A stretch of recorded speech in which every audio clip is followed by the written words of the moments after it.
পাশে বসে রয়েছে, আরেকজন দাঁড়ায় বলে আমি উনার পক্ষ হইয়া কথা বলতেছি। আমি উনার পক্ষ হইয়া কথা বলছি, উনি কই কই যে দেখা যায়।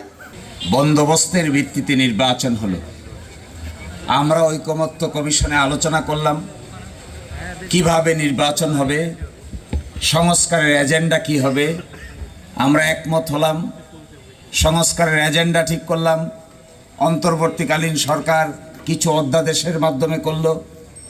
অন্তর্বর্তীকালীন সরকার কিছু জিনিস পরবর্তী সংসদের উপর ন্যস্ত করলো। দেশে একটা গণভোট হলো, গণভোটের ভিত্তিতে পার্লামেন্ট গঠিত হলো। এই পার্লামেন্ট গঠিত হওয়ার পরে যারা এই সংস্কারের দায়িত্ব পালন করার কথা, তারা 180 ডিগ্রি অ্যাঙ্গেলে আমাদের সাথে পোল্ট্রি মারলেন। পোল্ট্রি আমাদের সাথে মারেন নাই, পোল্ট্রি আসলে নিজের সাথে নিজেই মেরেছেন।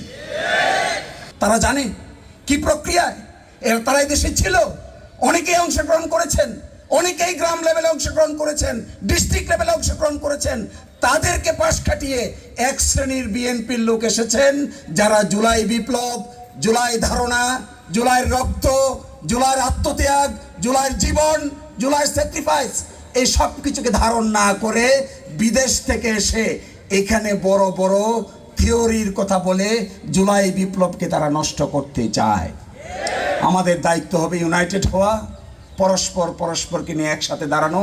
ইনশাআল্লাহ আমার বিশ্বাস আমরা একসাথে দাঁড়াতে পারলে দল মত নির্বিশেষে জুলাইয়ের পক্ষে যারাই আছেন, বিএনপির বন্ধুরা যারা আছেন, অন্য অন্য সংগঠনের লোক যারা আছেন, ছাত্র দলের ভাই বোনেরা যারা আছেন, সবাই জুলাইয়ের পক্ষে যারা সংগ্রাম করেছিলেন, তারা দলের কাছে মাথা বিক্রি না করে একসাথে যদি আমরা হতে পারি, ইনশাআল্লাহ জুলাইয়ের স্পিরিট বাস্তবায়ন করা ছাড়া বাংলাদেশে কোনো দল সামনের দিকে অগ্রসর হতে পারবে না।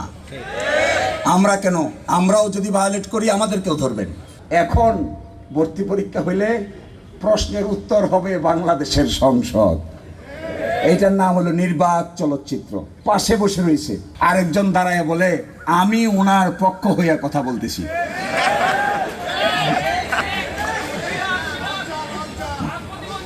তো আমি উনার পক্ষ হয়ে কথা বলছি, উনি কই কই যে দেখা যায়। উনি বলে না কেন, আল্লাহ জানে। একই কারবার, এ কোন দেশ? নায়াসিনামাইড ও স্যালিসাইলিক সমৃদ্ধ লিলি ফেস ওয়াশ যা ফেসের ডেড স্কিন সেল দূর করে দেয় দ্বিগুণ ফাস্টার ব্রাইটেনিং।